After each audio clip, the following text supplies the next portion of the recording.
Real prize lay further inland.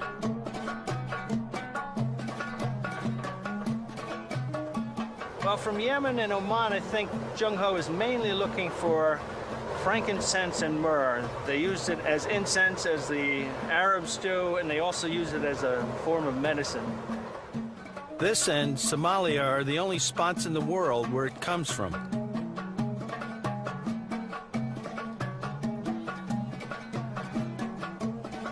It comes from the interior, deep into the most inhospitable parts of the globe. It was brought to the coastlines by long trains of caravans of camels.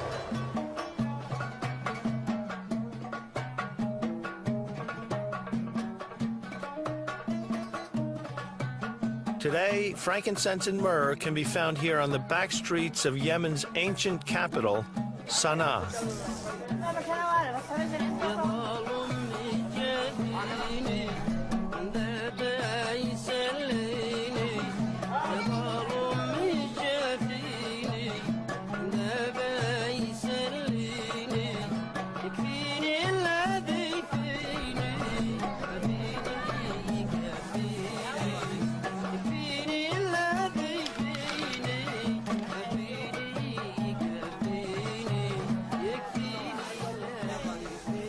Frankincense. That's frankincense, Mike. It smells great. Tell me about it. Yeah, frankincense is that they collect it from the bark of the trees, nearly in Hadramaut, normally in Hadramaut, and the borders of Oman, which is called the Far area. And they make a hole in the tree, and then the second day they come together all this from the tree itself, from the bark, and they sell it in kilograms, or also in grams as well. There are different sorts of myrrh, incense, and frankincense. Myrrh? That's myrrh, yeah. And this comes from the same place? From the same place, but different trees. Different trees. Right. So this is the sap from the tree. That's the sap from the tree, and that's from the bark. So is this? Oh, this is from the bark. That's from the bark. Oh, that's right. That's right. Has a nice smell. Well, they burn it up actually. They burn it up on coal, charcoal, and then it becomes a very nice incense. Trading for frankincense and myrrh brought Zheng He's expeditions repeatedly to the Middle East, but he may have had more personal reasons: to follow his faith in the footsteps of his father.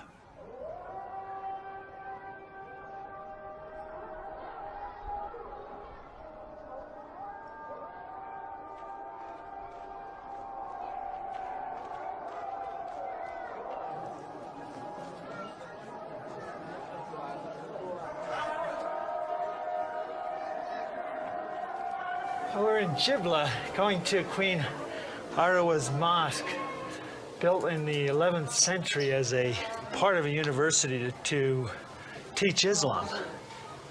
You know, this is one of the most beautiful mosques I've seen yet in Yemen. It's the architecture with those wonderful arches and columns. The weather was just perfect today, and the sun's shining, bouncing off that white tile in the courtyard. Most of all, there are all those worshippers praying and reading the Quran. And in a country where it's hard to actually even get in a mosque, it's a very unusual situation. You know, Zheng He, as a Muslim, must have been dying to get to Mecca.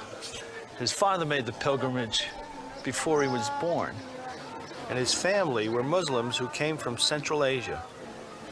Now, Zheng He, when he came here to Yemen, may have worshipped in an ancient mosque like this one. Whether he made it to Mecca or not is another story. We are led to believe in the last voyage, the voyage in which he died, that he may have gone on a pilgrimage to Mecca. And if he didn't actually get there, he certainly wanted to very much. Whether Zheng He fulfilled his spiritual quest may never be known.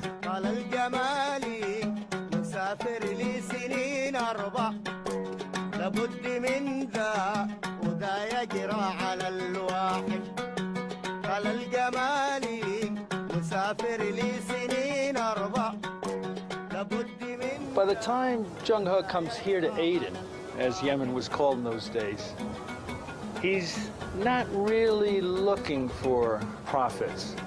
He wants basically to show the world his power, China's power as the greatest country of the world. And that's why, of course, he's traveling with 300 ships, with 27,000 soldiers in these huge treasure ships of 400-foot length.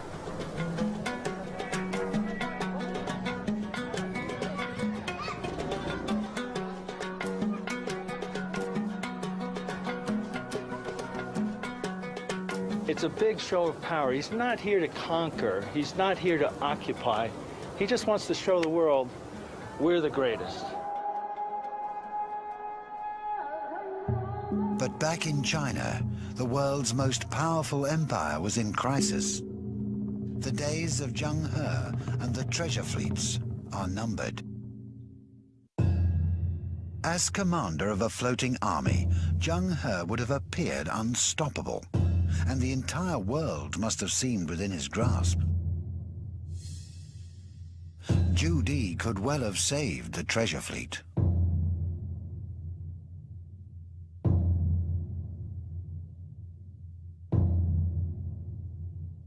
As Judy's body is laid to rest, so with it is his vision for China as a global superpower.